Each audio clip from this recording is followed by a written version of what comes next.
सहनाववतु सहनौ भुनक्तु सह वीर्यं करवावहै तेजस्विनावधीतमस्तु मा विद्विषावहै। ॐ शान्तिः शान्तिः शान्तिः। सदाशिवसमारम्भां शङ्कराचार्यमध्यमाम् अस्मदाचार्यपर्यन्तां वन्दे गुरुपरम्पराम्। रामो राजमणिः सदा विजयते रामं रमेशं भजे। रामेणाभिहता निशाचरचमू रामाय तस्मै नमः। रामान्नास्ति परायणं परतरं रामस्य दासोऽस्म्यहम्। रामे चित्तलयः सदा भवतु मे भो राम मामुद्धर। समस्तजनकल्याणे निरतं करुणामयं नमामि चिन्मयं देवं सद्गुरुं ब्रह्मविद्वरं सद्गुरुं ब्रह्मविद्वरम्।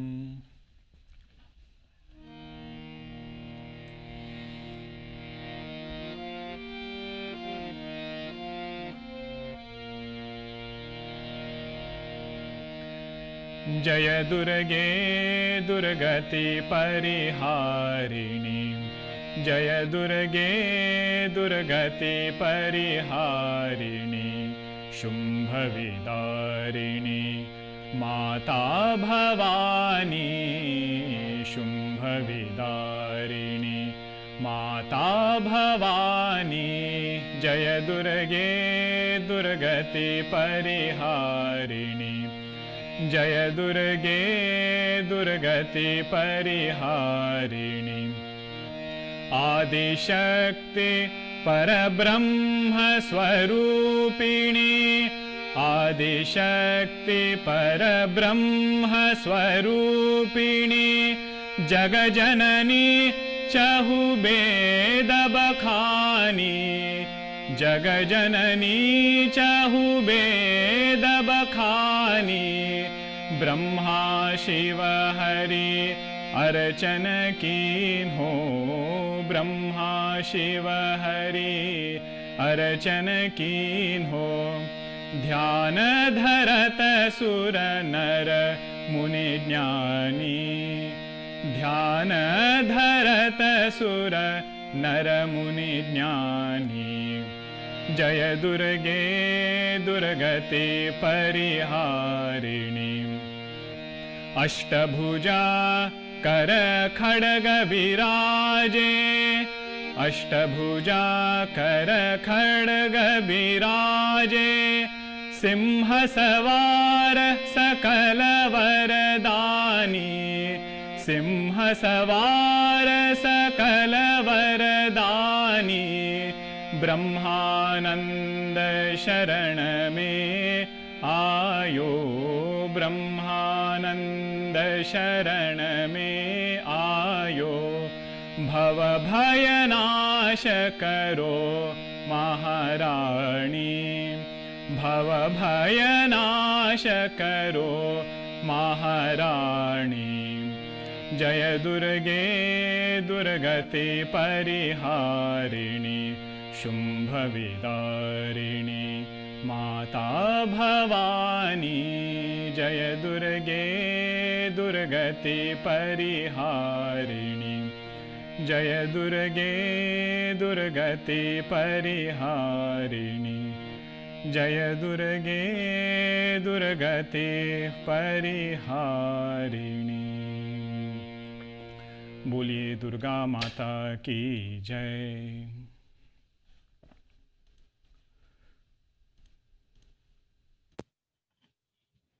Hari Om. Wishing all of you once again a very happy Navratri. I hope you are able to chant at home Lalita Sahasranama, Mother's name, or join us in the evenings. We are having a very beautiful time with our Bal Vihar children chanting and all of us chanting along with them Lalita Sahasranama. One of the most important component of sadhana is grace of Bhagwan. Grace of Mother is what every sadhaka seeks while that sadhaka starts his journey on the spiritual path. this is also, one of the fundamental thing about a festival, where it is a reminder to us saying that on our strength, we can accomplish so much, but to complete the remaining, the home run, for that we need Mother's grace. So with that, we begin our reflection on Sadhana Panchakam. So we will chant the first two verses together. Vedo nityamadhiyatam taduditam karmasvanushtiyatam tene shasya vidhiyatam apachitihi kamye matistyajyatam papaughah paridhuyatam bhavasukhe doshonusandhiyatam atmecha vyavasiyatam nijagruhat turnam vinirgamyatam sangasatsu vidhiyatam bhagavato bhaktir drudhadhiyatam shantyadih parichiyatam drudataram karmasu santyajyatam sadvidvanupasrupyatam pratidinam tatpaduka sevyatam brahmaikaksharamartyatham shrutishiro vakyam samakarnyatam. I hope all of you have some form of this verses. As and when we go through the sadhanas, it's helpful if you have the text in front of you. We have Gurudev's a small booklet of Sadhana Panchakam, or if you have a soft copy, that should be sufficient. So we have been seeing the journey of a sadhaka. Couple of sadhanas that we saw recently was Bhavasukhe doshonusandhyatam, seeing defects in objects, sense pleasures.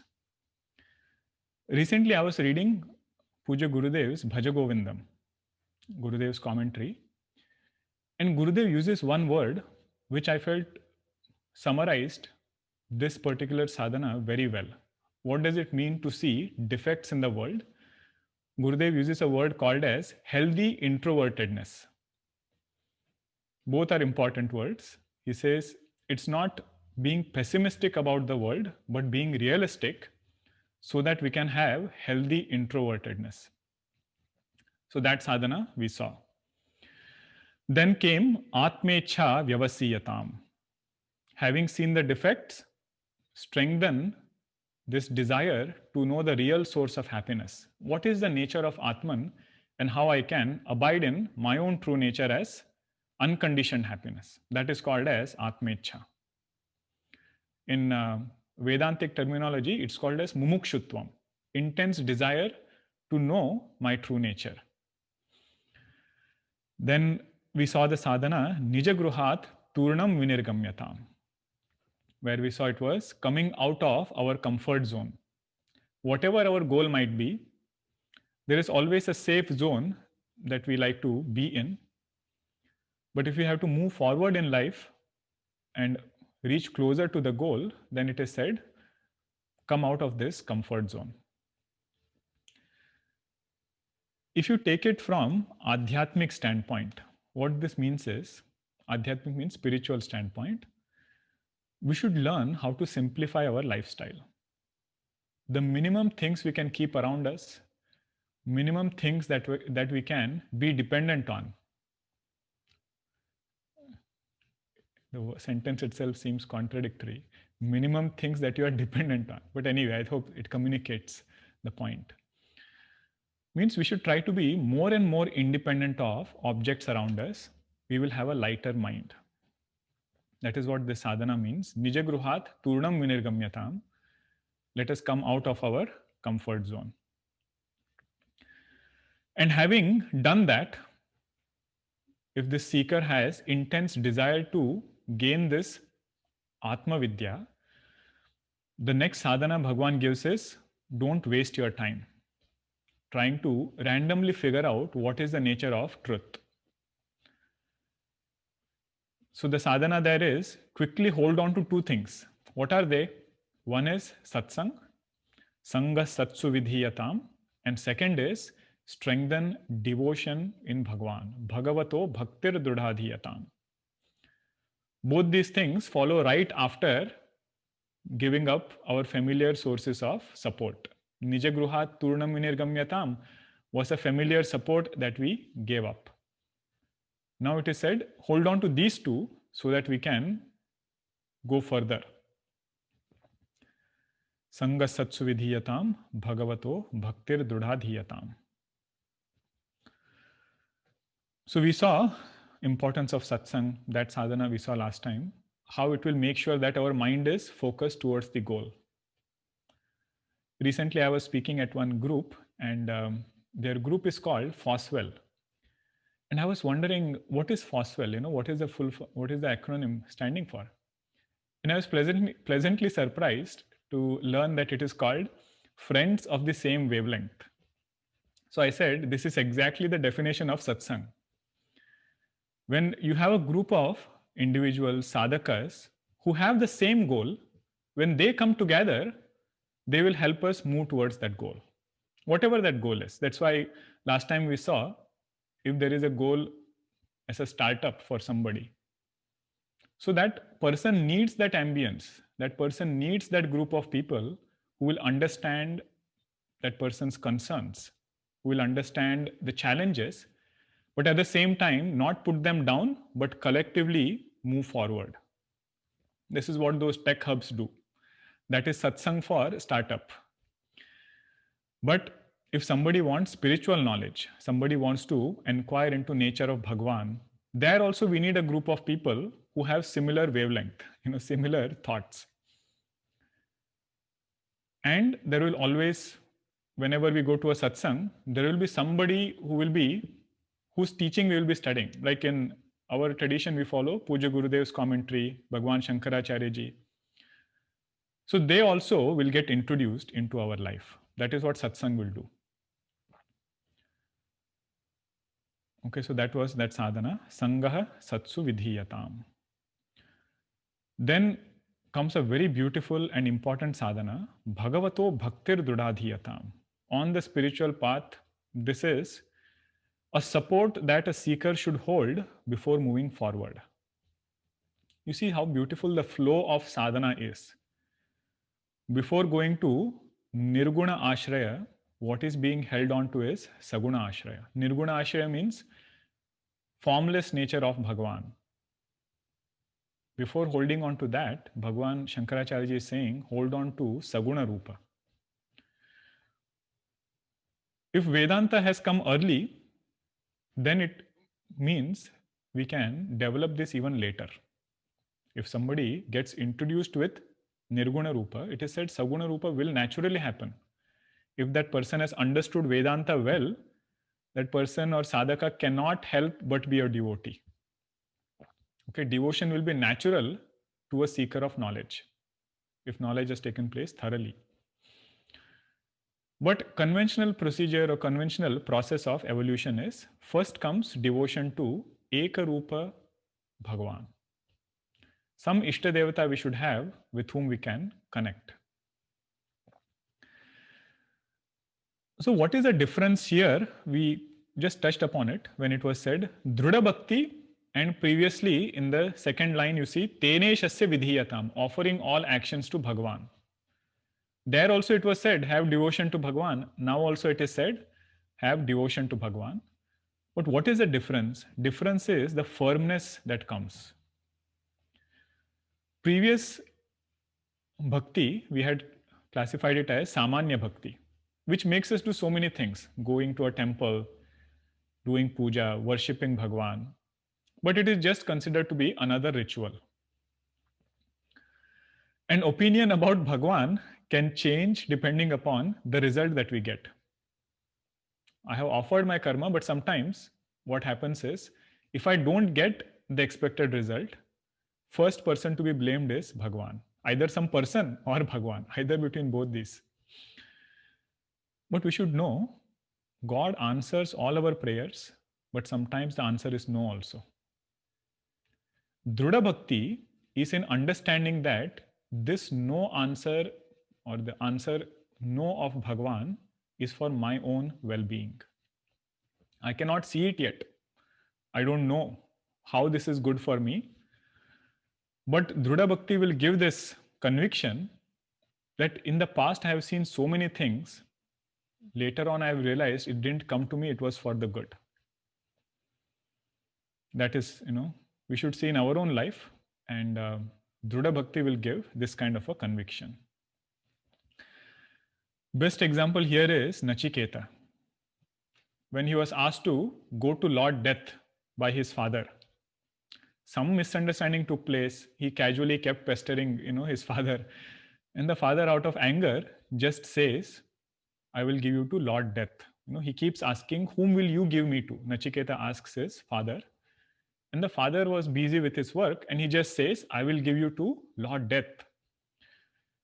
But the answer or the sentence Nachiketa says there is very beautiful in Kathopanishad. He says, "What is it that Lord Yama wants to accomplish through me?"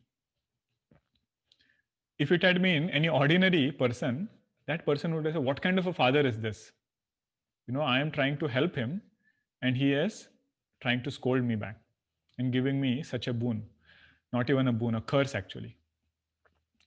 So Nachiketa's response was, "What is it that Yamacharya wants to accomplish through me?"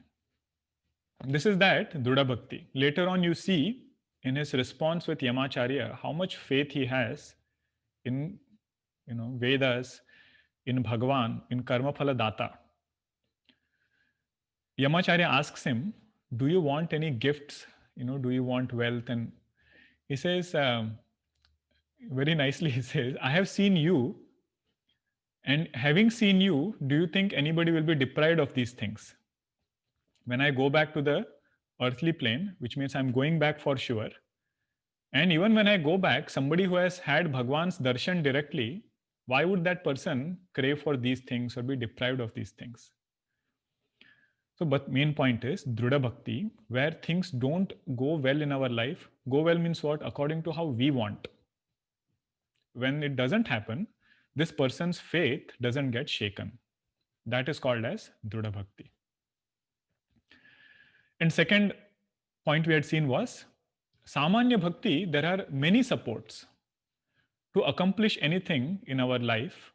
The first support that this seeker in Samanya Bhakti seeks is either power or contact, very influential person, or money, wealth. Those are the supports which are primary, and to accomplish those supports, this person seeks Bhagwan also. So first is power, second is money, third is wealth, fourth is also Bhagwan. Now in Drudha Bhakti, this gets flipped. So a sadhaka's first understanding is whatever power is there in this world, whatever influence is there, contacts are there, whatever money is there, the pati of everything is Bhagwan. If I want anything in any of these things, I will first approach Bhagwan. And whatever he gives, that I will accept. This is Drudha Bhakti. We cannot deny that these things are needed. Money, power, contact, everything will be needed for accomplishing things. But how are we seeking it? That is what makes a difference. Are we going to them first and then going to Bhagwan, or sometimes ignoring Bhagwan? Or are we doing it the other way? That is this Drudha Bhakti.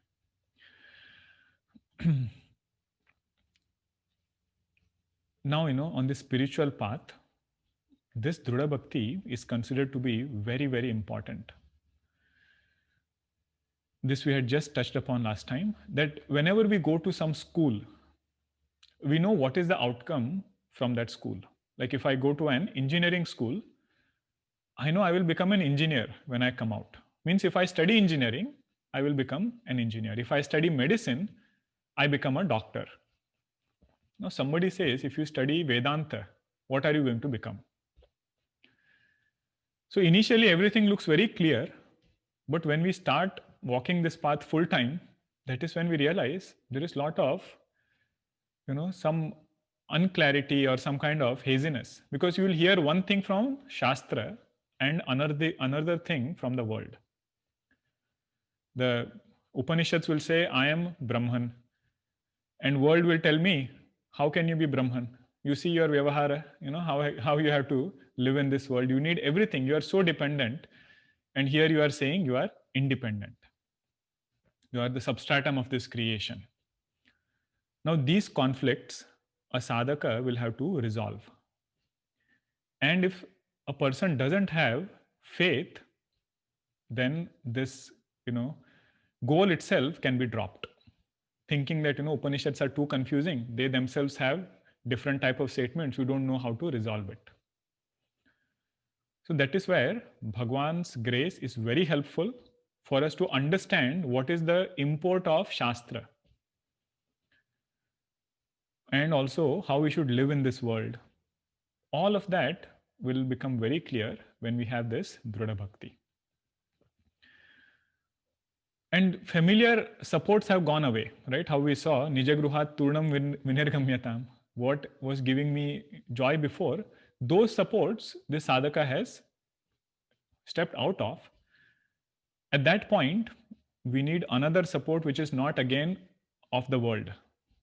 We have let go of one support which is of the world, held on to another support which is of the world. So then, the same plane we are in.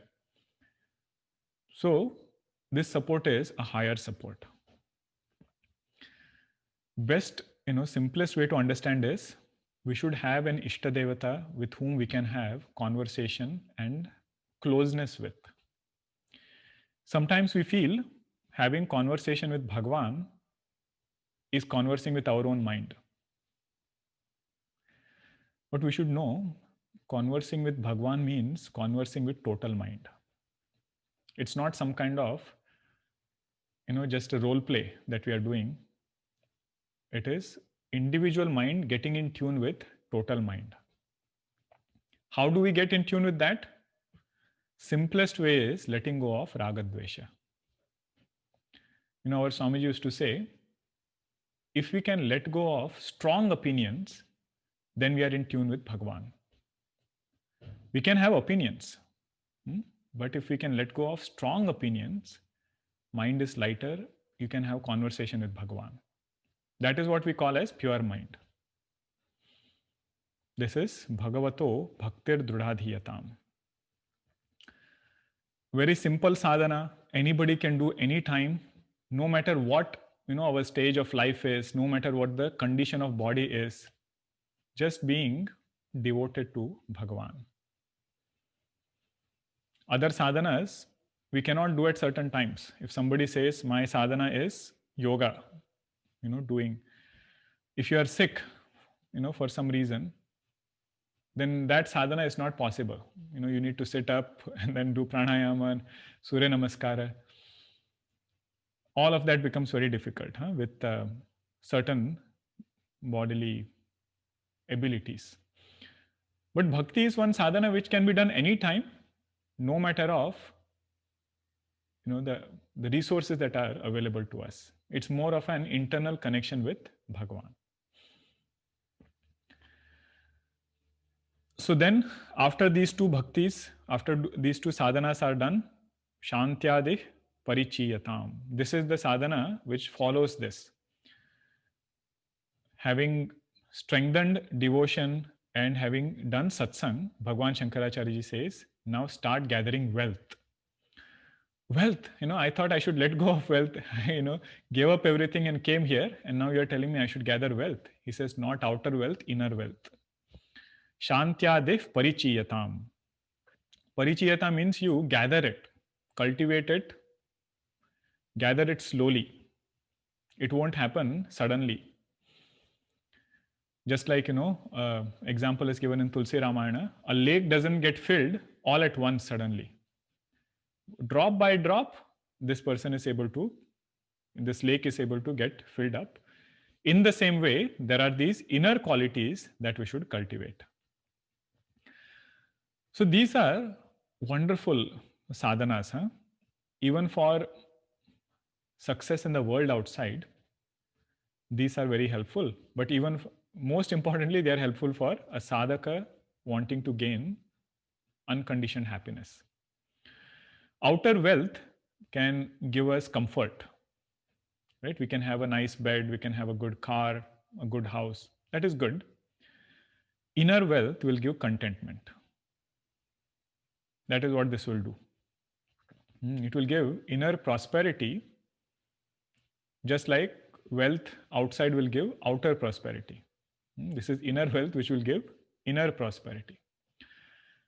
So, what are these different wealth? There are 6 inner wealth that are being pointed out here. First wealth is called as Shamaha. Shantyadi. Shantyadi means, first one, Shanti is referred to as Shama. Shama means being watchful of our mind, being very alert, being very watchful of our own mind. What it helps in doing is, sometimes you must have noticed, right? Whenever we sit down to do something, mind starts wandering. It will go somewhere. Ability to be watchful of that wandering and bringing it back to where we want it to be. That is an inner wealth. That is called as Shamaha.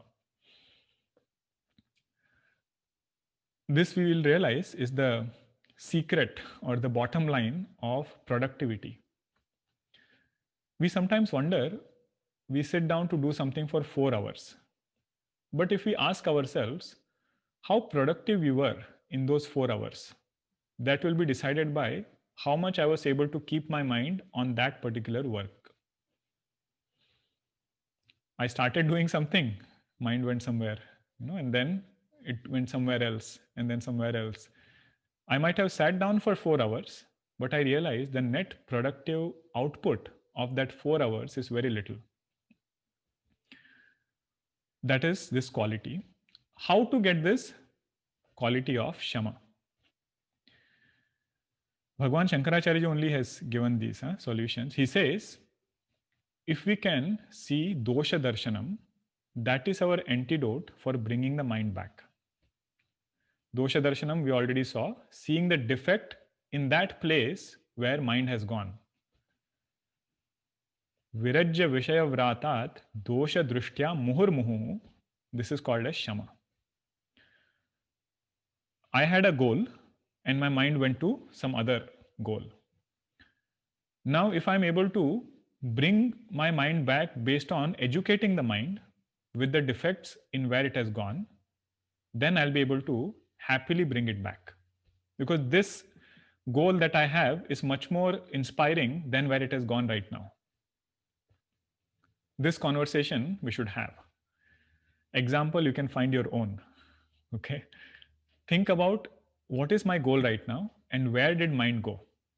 And if it has gone there, is it worth doing that right now? Gradually, when mind gets trained in this way, it naturally comes back. We don't have to struggle too much to bring it back. It will be more natural. Okay, this is the first one, Shamaha. Second is called Dhamma. Dhamma means controlling sense organs. This is easier compared to controlling the mind. So Shama was being watchful of the mind, making sure mind doesn't go in those places. Whereas in Dhamma, we are controlling the sense organs first, which are more easily available to us. Through the sense organs, mind automatically gets controlled. Sometimes when we have to focus on something, it's a very good practice to keep the phone away. Because eyes, if they go there, eyes go to the phone, then it's very difficult to control the mind. Somebody is an advanced sadhaka, has good control, then you can bring it back.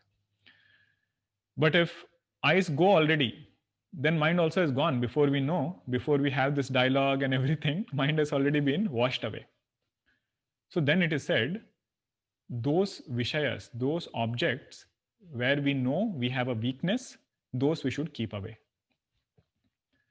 With food, for example, if we know some kind of food, we have a weakness for it and it's not good for us, then the best way is keep it away. Don't try to play with fire. Go there and get burnt. Keep it away, and then you see how mind gets trained. Dialogue, of course, has to go on. Mind has to get educated, so that it's not suppressing anything. It's more of maturing out of it, knowing that keeping this object away, I was able to accomplish more things. Okay, this is called as Dhamma. Many a times, if you see those who get into addictions, any kind of addiction, either it is with social media or any other kind of addiction also, the first and foremost step in changing that addiction or towards coming out of that addiction is to change the surrounding. If sense organs are allowed to indulge in that object of addiction, it's only a logical understanding that we can discuss, how we will be able to come out. It is said best way is change the surrounding. Okay, so that is very helpful for Dhamma, controlling the mind based on sense organs. One sadhana that some of us practice is called as Maunam. There should be some time of the day. Now you select that appropriate time. Don't get me into trouble because Sohamji said this person is not talking when they are asked to talk. That is not the point. The point is, if speech is controlled, mind is controlled. Generally, what is the understanding? I will control the mind and then the speech. That is true. But easier way is, if we can control speech, reduce amount of speech. Maunam means you can completely turn it off. Conditions apply. Maunam, if that is done, mind will become quieter. Especially morning times, before we get into work or anything, if we are able to keep at least some time for quietude, that is helpful. Like this for every sense organ. Now this is for tongue. For eyes also, Dhamma is very helpful. Best example for Dhamma of eyes, is Lakshmanji. When Sita ji was going or was being taken away by Ravana, it is said she had dropped some ornaments so that Bhagwan can find some clues in which direction Ravana has taken her. When these ornaments were brought to Lakshmanji, Lakshmanji is unable to recognize them. He says, my eyes were only on Mother Sita's feet. So I'm unable to recognize if there is any ornament on her arm or if there is any bangle, those ornaments which were there. He said, I've never seen them. This is Dhamma. What kind of pure mind Lakshmanji would have with such kind of discipline. All right. Third inner quality. First one was Shama. Second is Dhamma. Third is Uparama. Uparama means being content with what is our duty and doing it well. Swadharma Anusthana means this. This at work you must have seen, whenever a project comes, there is a group of people who have to keep reminding what is the scope of the project. Otherwise, it gets stretched here, there, everywhere, and finally all energy is dissipated sometimes in those things which are not the main, the key things of that project. So similarly, when it comes to our goal, right, whatever goal we might have, we should be clear what is our role in that thing. If you are part of a team or anywhere, not that I'll only do my work and if somebody asks, I won't say anything, not that kind of thing. What it said here is being content with our work. If somebody needs help, giving that help. Somebody needs guidance, giving that guidance.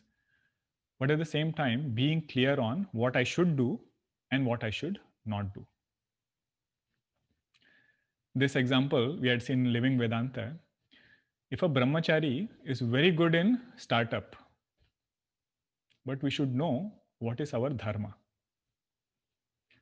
Uparama means that I should know what is the dharma of brahmachari, and not, even if that brahmachari might be very good in other things, we should know that is not the dharma.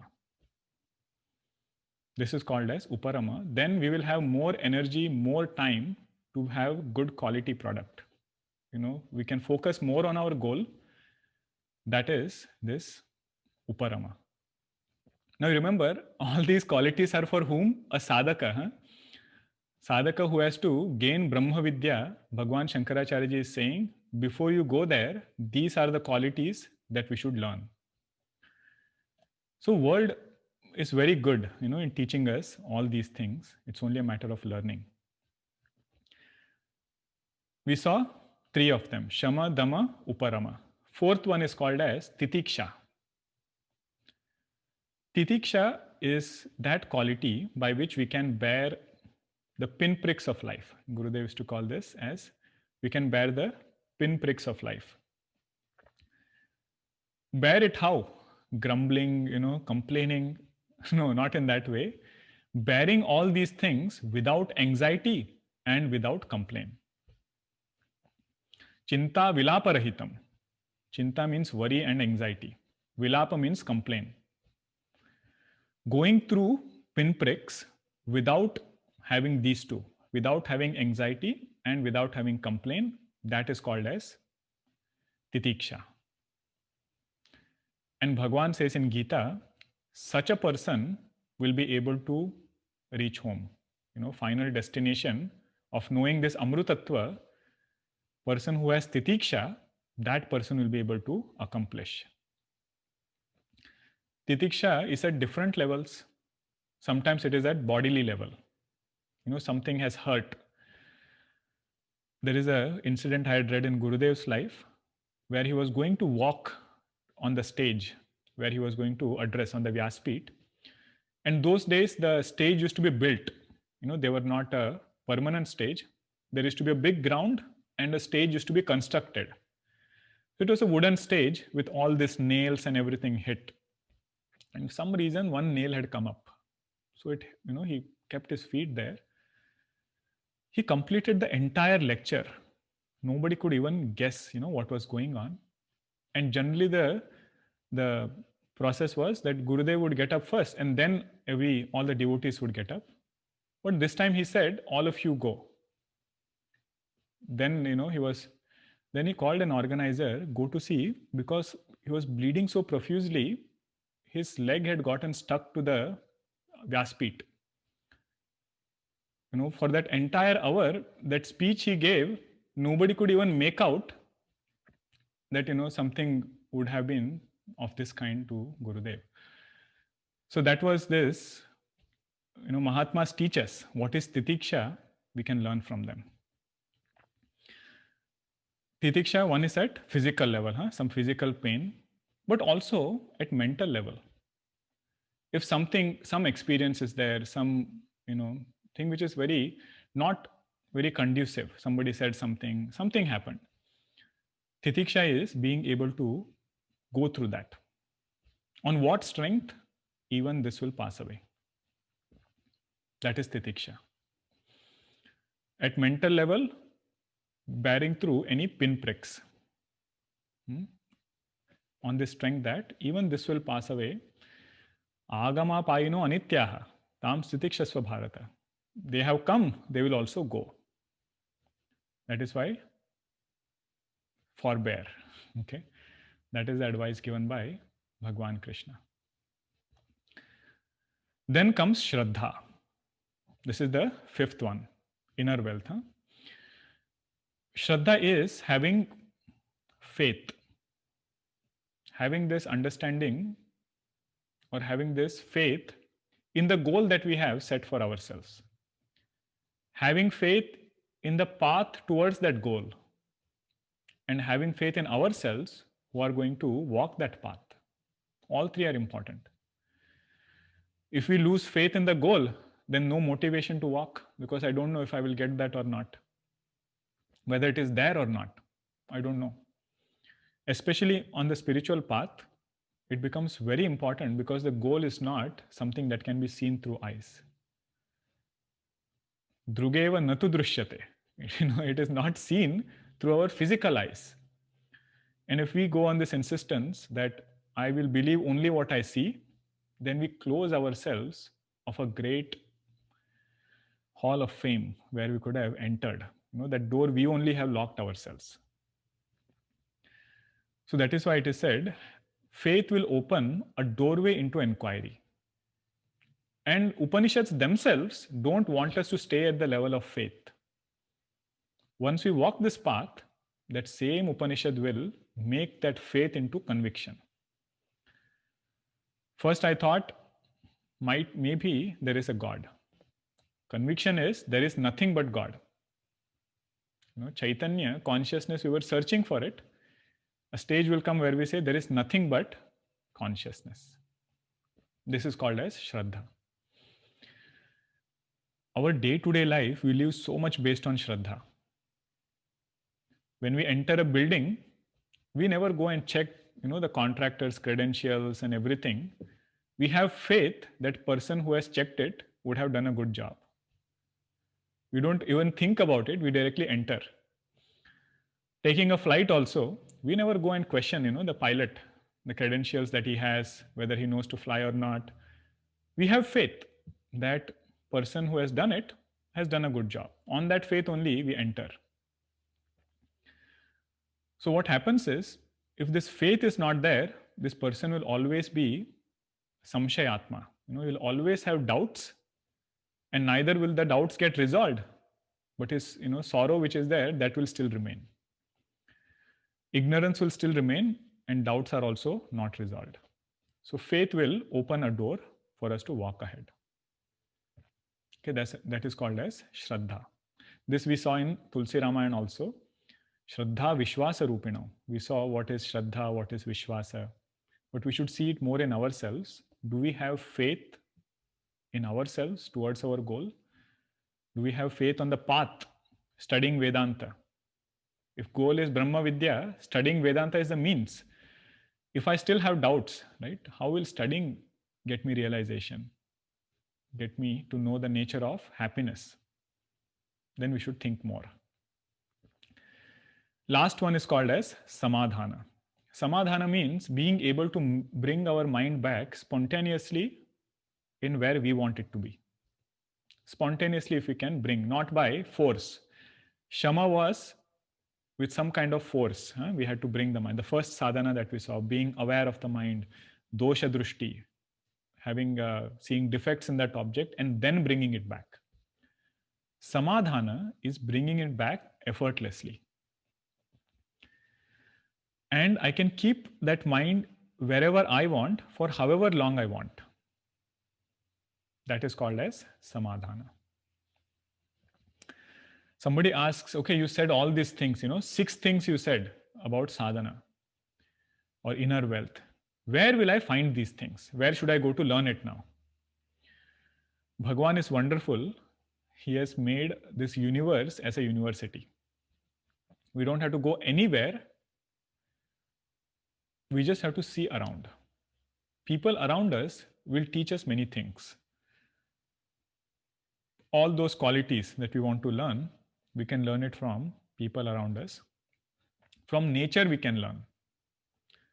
Tulsidas ji says, those flowers, they give fragrance to the hand that plucks it and also to the hand in which it is kept. This is a quality that we can learn from nature.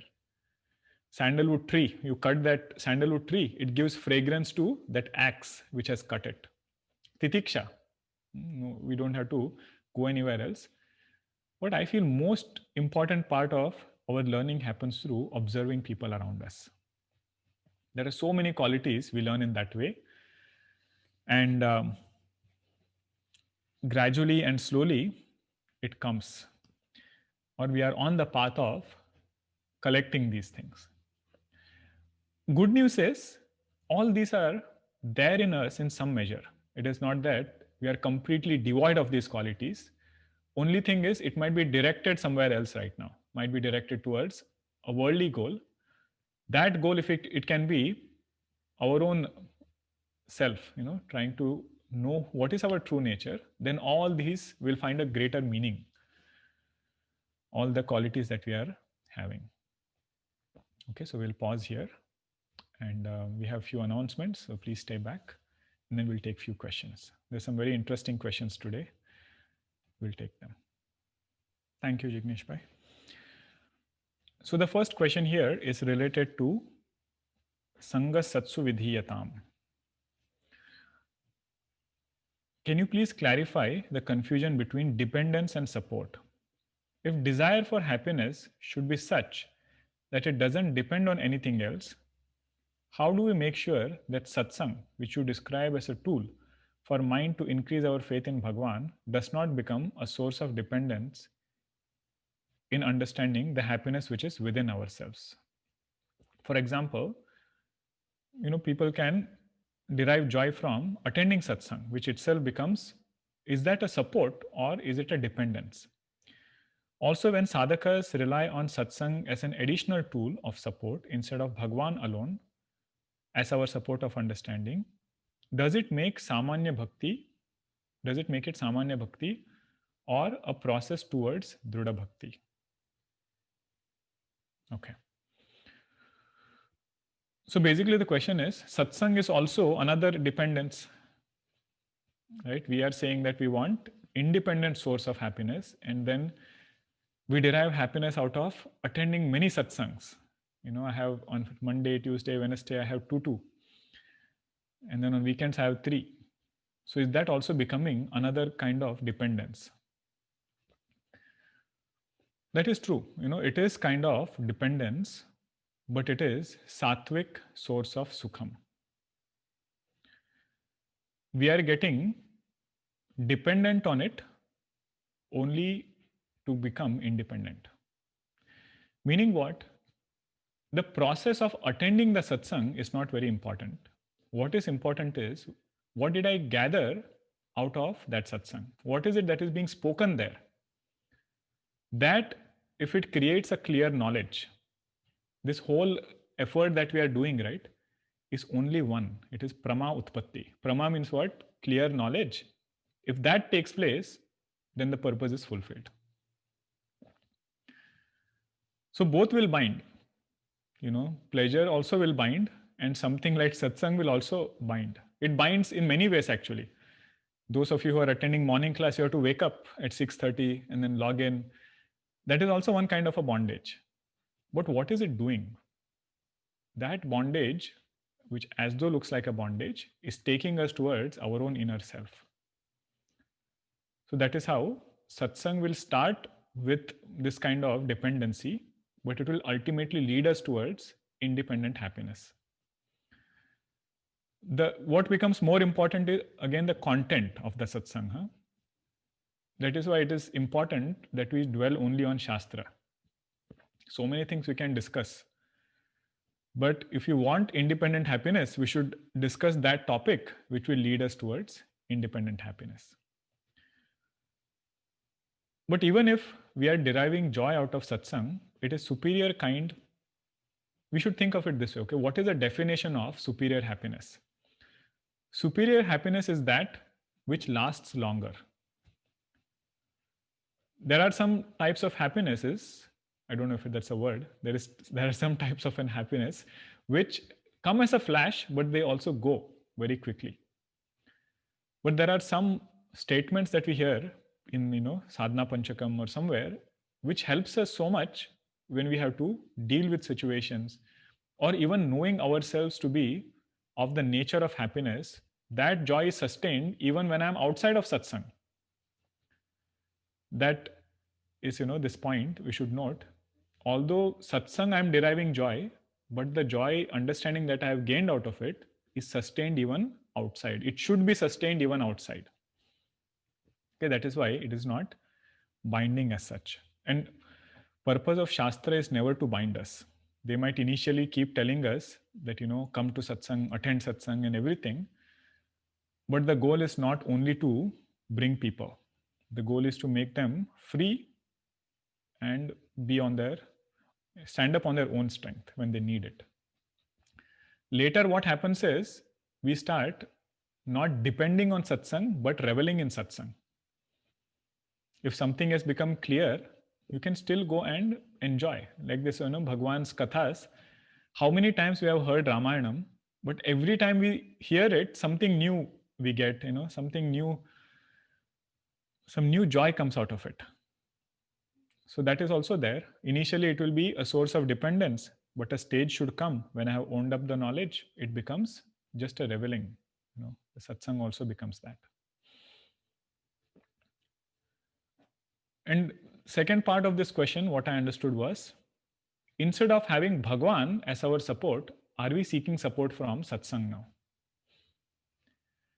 Here is where we should note that these two are not two independent things. We cannot come to know nature of Bhagwan on our own. Bhagwan is Sarvajna, Sarvavyapi, means he is all-knowing and all-pervading. I cannot sit in a room and come to this understanding. On my own intellectual ability, we cannot come to that. That is why we need a place like satsang, where we are being told these things on the strength of Shastra. What is it said in Upanishad? What is said in Bhagavad Gita? What is said in Ramayana, Mahabharata? That will become the reference based on which I will create an understanding about Bhagwan. Now, this understanding has to sustain even outside. When we step out of satsang, even at that time, we should know that we are still in the embrace of Bhagwan. He's all pervading. So where else can I go outside of Bhagwan, right? So that is this point. Okay. Next question is a very interesting one. Even if it takes a little longer, I hope it's okay. We discussed about Dhrida Bhakti, right? Bhagavato Bhaktir Dhrudadhiyatam. So the sadhaka is asking a question here. Can Dhrida Bhakti change karma phala? Can Dhrida Bhakti change karma phala? Now let us look at this. In Mundakopanishad, there is one mantra. Rutam pibantau sukrutasya loke. Rutam pibantau. There are two birds which are drinking. There are two birds which are sitting on the top of a tree, out of which one is drinking. Drinking what? It is drinking or eating the karma phalas. So Ritam word is called as karma phala in Mundakopanishad. What does it mean? It is something which is going to come no matter what. Avashyam bhavi iti karma phalam. No matter what you do, karma phala will come. That is what is the definition of karma phala. This is how Mundakopanishad mantra defines it as. But then on the other hand, the question is, is Bhagwan bound by karma phala? If Bhagwan has to always go by karma phala only, then what is his? You say Bhagwan is Sarva Shaktiman, he is all powerful. If he is all powerful also and unable to change karma phala, then it looks like a contradiction there. And Bhagwan is all powerful, but he cannot change karma phala. What is his power? So you see the both ends. One side you are saying karmas are going to come no matter what. On the other side, you say Bhagwan is all powerful, but if he is all powerful, why is he not able to change this karma phala? Then it is said, Bhagwan is all powerful, but he chooses not to play around with karma phala. If he wants, he can change. But we see in Bhagwan's life, when Bhagwan was, there in this, was taking an avatara, Bhagwan could have changed so many things in his own life. Ram avatara, going to forest. He did not. He went to forest and he went to whatever was there in this bigger plan. That is only to show us that purpose of Bhagwan is not to only change karma phala. There is one Ramayana in Marathi. I was just reminded of that one. It is called Geeta Ramayana. When Bharatji goes to meet Ramchandraji in the forest, he says, Bhagwan, you come back now to Ayodhya. What has happened is wrong. This should not have happened like this. Bhagwan, Ramchandraji tells Bharatji, खेल चालला हे माझा पूर्वसंचिताचा. Means there is this play going on of my own sanchita karma. Don't try to change it. Let it happen. There is a reason for which it is happening. As Bhagwan doesn't need to go through karma phala. Huh? This is to teach us that Bhagwan has made a system, but he doesn't want to fiddle around with it. Just like if somebody, a team of people comes together to write the constitution, they themselves are under that constitution. That is how Bhagwan says, I have created this niyama of karma, and I myself will choose to follow it. Out of choice, he does it. This we see in avatars and even in Mahatmas. They, if they want with their sadhana, they can change karma phala, but they choose not to. They go through it, either it is physical ailment or anything. If it is karma phala, it is just gone through. Now then the question comes, what is the purpose of this Drudha Bhakti then? You said Drudha Bhakti is what we need to have. If it doesn't help me in karma phala, then why do I need Drudha Bhakti?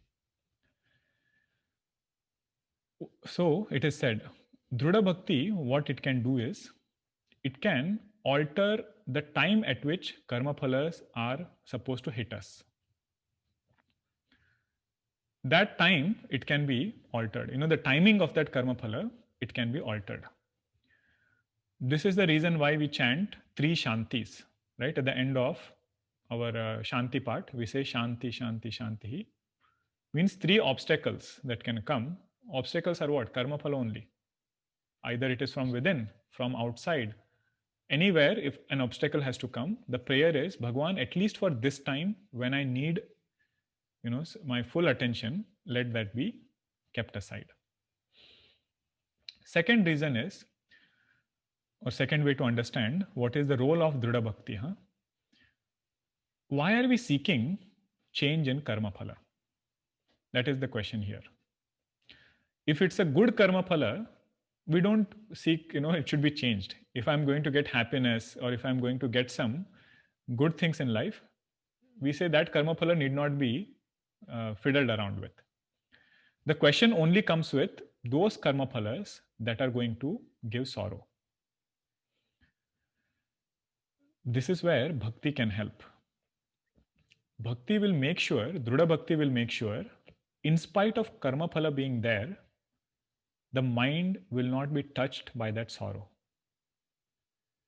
Circumstances might be the same, but Drudha Bhakti will create a shield around this mind by which it is untouched as though by the implications of karma phala, of that karma phala, which would have otherwise brought sorrow.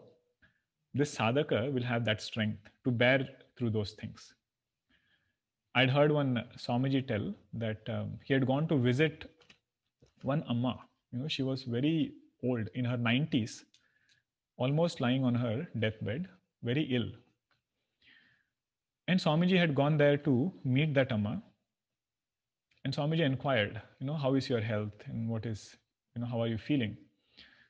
That Amma said, Swamiji, what to talk about this body now? You don't come here every day, tell me something about Bhagwan. This is the power of devotion.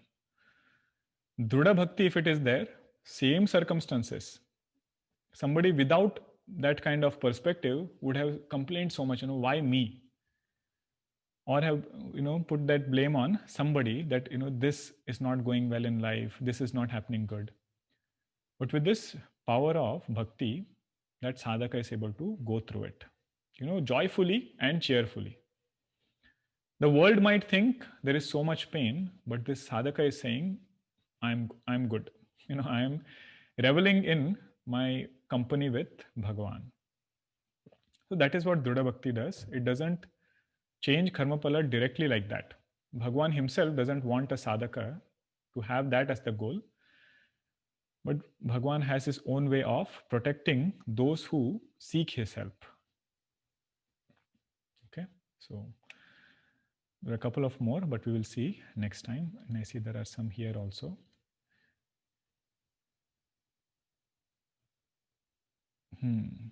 So I'm glad you are submitting these questions, because if it had been an in-person class, I can see everybody and make out from the face, if they are nodding head this way or this way.